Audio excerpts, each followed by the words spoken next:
What if I told you that the so-called imperfect medium of vinyl actually tricks your brain into feeling music more deeply than any digital format ever could? Sounds wild, right?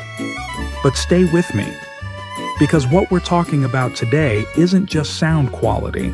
It's about psychology, nostalgia, and the strange magic of human connection to analog music. There's something sacred about the vinyl ritual. The whole process, sliding the record out of its sleeve, gently placing it on the turntable, and watching the needle fall. It's almost meditative.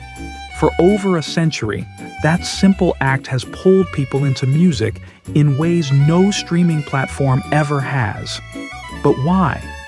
Why do so many people insist that vinyl just sounds better? Why are artists still pressing records when everything could live on a server? And what makes the ritual of playing a record so hypnotic that it actually changes how our brains experience music? Let's start from the beginning. The legacy of vinyl. Vinyl records were never supposed to survive the digital age. Back in the late 80s, when CDs exploded in popularity, record companies thought vinyl was finished. By 1988, most major labels stopped pressing records altogether. But something unexpected happened. Vinyl didn't die, it adapted. And now, decades later, it's not just alive, it's thriving. Vinyl sales have grown for over 16 years straight, and in 2023, they hit their highest level since 1987. That's not nostalgia, that's a cultural comeback. You can thank hip-hop for that survival story. When the world moved to CDs, DJs didn't follow. They refused to give up their turntables. Grandmaster Flash once said, "You can't scratch a CD." And he was right. The art of hip-hop, scratching, beat juggling, turntablism, was born from the physical connection to vinyl. That tactile control, that feeling of manipulating sound with your hands, became part of the music itself. Vinyl wasn't just a medium anymore, it was an instrument. Even today, producers still sample from old vinyl because of the imperfections, the crackle, the warmth, that slightly human distortion. It's those flaws that give tracks life. Legends like J Dilla, Daft Punk, and Aphex Twin all leaned into that analog texture because it added emotion digital files couldn't replicate. When you listen closely, those subtle inconsistencies aren't mistakes, they're character. They make the sound breathe. Now, it's not just about sound. Vinyl also wins visually. Think about holding a 12-inch album cover in your hands. That's not just packaging, that's an art piece. A vinyl record sleeve gives you 144 square inches of creativity.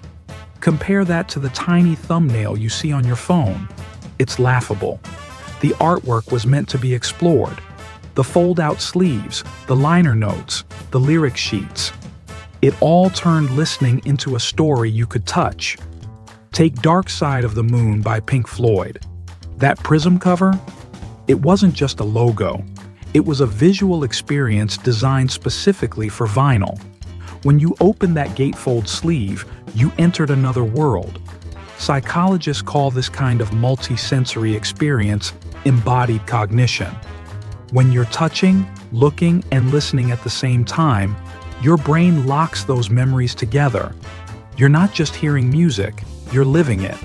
That's why you can remember exactly where you bought a particular record or who you listened to it with. It's not data, it's a moment in time. Then there's the collector's mindset, the obsession, the hunt, the thrill. Here's a fascinating truth. Collecting vinyl activates the same parts of your brain that gambling does. When you flip through crates of records looking for that rare gem, your brain releases dopamine, the same chemical that fires when you win a bet or find a hidden reward. But unlike gambling, you always walk away with something real. A piece of music history you can hold. Questlove, from The Roots, owns over 70,000 records. He once said his collection is like an external hard drive for my soul. That's what vinyl does. It's not just about sound waves. It's about emotion, nostalgia, identity. Every record represents a story, a mood, a chapter of life. Even the imperfections, a little warp, a coffee stain, a small scratch, those become part of the memory. And what's funny is that most vinyl collectors aren't chasing specific albums. They go digging just to discover something new. Record store owners say that 80% of customers come in just to browse.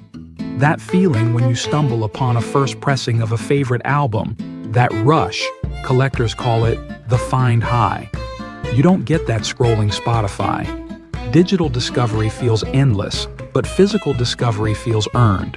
Now, let's tackle the big debate. Does vinyl really sound better? Well, better is subjective. Technically, digital music is cleaner and more accurate, but music isn't math. What we call better often means what feels more real to us. Vinyl naturally rolls off the harsh highs and extreme lows, creating something audio engineers call harmonic distortion. But here's the fascinating part. Our brains actually like that distortion. It adds warmth. It makes the sound feel alive. Studies even show that people find slightly distorted analog sounds more emotionally engaging than clean digital recordings. Jack White put it best. Vinyl forces you to commit to the imperfection, and that imperfection becomes part of the art. That's the essence of analog beauty. A vinyl groove is a physical map of the sound wave, a literal carving of the music into the surface. When your stylus moves through that groove, it's not interpreting binary data. It's physically tracing the shape of the original performance. It's as close as you can get to touching sound. Many artists even master their albums differently for vinyl, adjusting the mix and dynamics so it translates better in analog. What you're hearing isn't just a copy of the digital file. It's a unique version of the music that lives only in that medium. That's something streaming will never give you. And then there's the setup, the sanctuary. Owning a turntable is like maintaining an old camera or restoring a classic car. It's not just about utility, it's about the experience of care. Every piece of equipment, from the stylus to the platter, affects the sound. Vinyl makes you part of the process. You're not just pressing play, you're participating in how the music is born. Sure, it can get expensive, and audiophiles love to dive down the rabbit hole, experimenting with cartridge types, tone arm weights, even the material of the platter. But here's the secret. You don't need a $5,000 setup to fall in love with vinyl. Even a modest turntable can reveal details in your favorite songs that you've never heard before. It's like going from standard definition to high definition for your ears. And the best system isn't the one with the highest specs. It's the one you actually use. Neil Young once said, "Digital music is like looking at a photo of the Grand Canyon versus standing at the edge." That's the difference vinyl gives you. The ritual, cleaning the record, aligning the needle, sitting down with intention, turns listening into an act of mindfulness. It slows you down, and that's exactly what our brains crave in a world of constant skipping and shuffling. Speaking of slowing down, let's talk about some of the holy grails of analog sound. The legendary 1959 mono pressing of Kind of Blue by Miles Davis is one of them. Every tiny breath and brush of the drums is captured perfectly. Collectors hunt for original Blue Note pressings from the late 50s and early 60s because they were recorded by Rudy Van Gelder, whose engineering gave jazz its unmistakable warmth. Or take an original UK pressing of Led Zeppelin II. Jimmy Page himself supervised the mastering, and that version hits harder than any reissue. Even early German pressings of Kraftwerk and Neu are prized because of their mid-range clarity, something you can't find on digital copies. And the most mythical of them all? The 1967 mono pressing of Sgt. Pepper's Lonely Hearts Club Band.